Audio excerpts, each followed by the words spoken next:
Check out this throwback clip of so-called heroes being heroic. How about stop boycotting Target and let's start boycotting being targets? Like and subscribe to the Shalom ENT YouTube channel. Shout out to Fred for the video. Thanks for watching. Hey guys, good afternoon. It's Fred. Thanks for joining me. I have another video for you. This here is a police officer in a courtroom. Clear case of contempt of cop. The inmate is in shackles. He's handcuffed. He's actually having a conversation with the judge.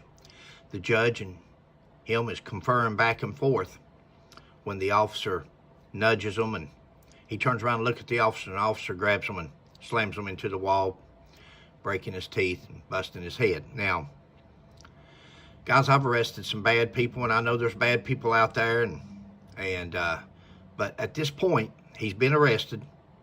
He's in the court system.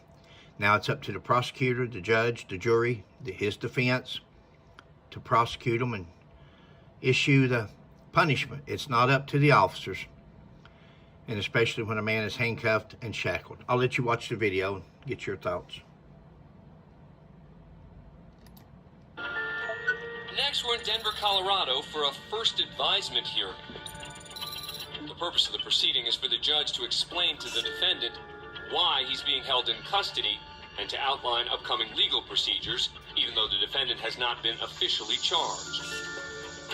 Today, things are being laid out for Anthony Waller.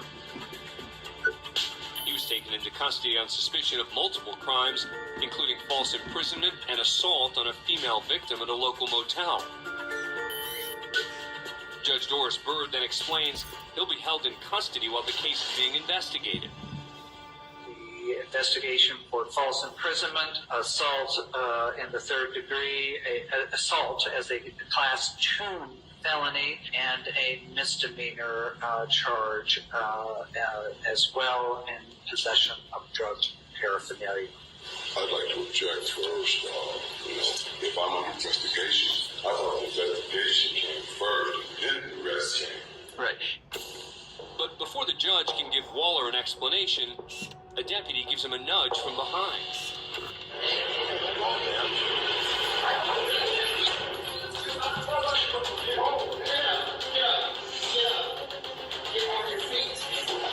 Don't turn on me.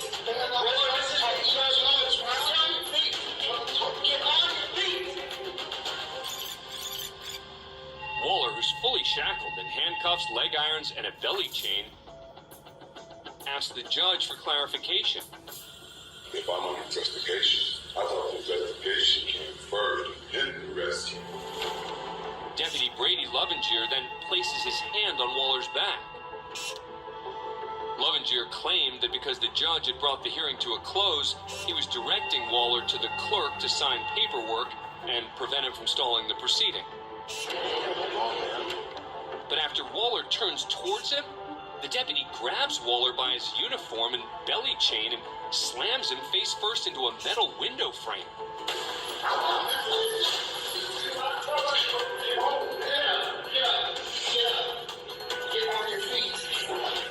As Waller's dragged into a hallway, he tells deputies that he's injured.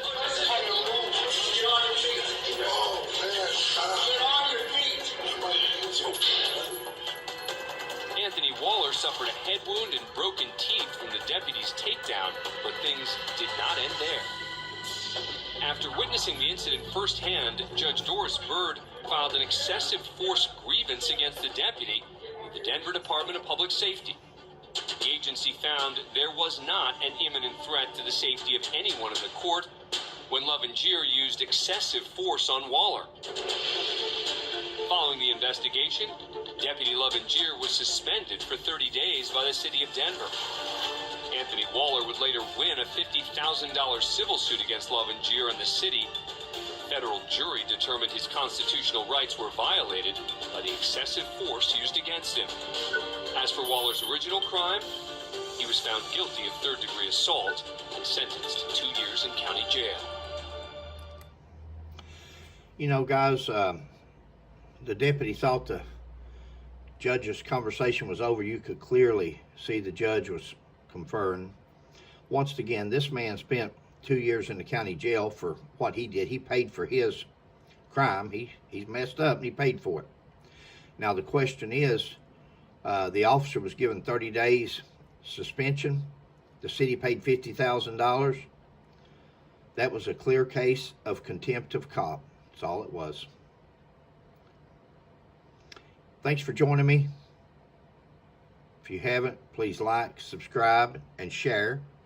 Help the channel to grow. Guys, I'm not down on the good police officers. We need good, solid, mentally stable police officers who have checked their egos at the door. This is not about us versus them, or them versus us, or any kind of citizen. And this person's in chains. He's in handcuffs. He's not going to hurt anybody. He made no movement. He turned around to look to see what the officer wanted because he interrupted his conversation with the judge. There was no sign at all that he was going to assault anybody. Plus, there's 4 other deputies there. I'm sure there was ample people there to handle the situation had he broke bad. Just my thoughts. Thanks again. Catch you next time.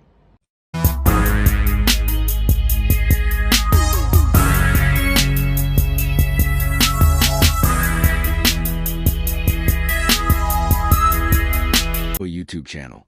Like and subscribe to the Shalom ENT YouTube channel.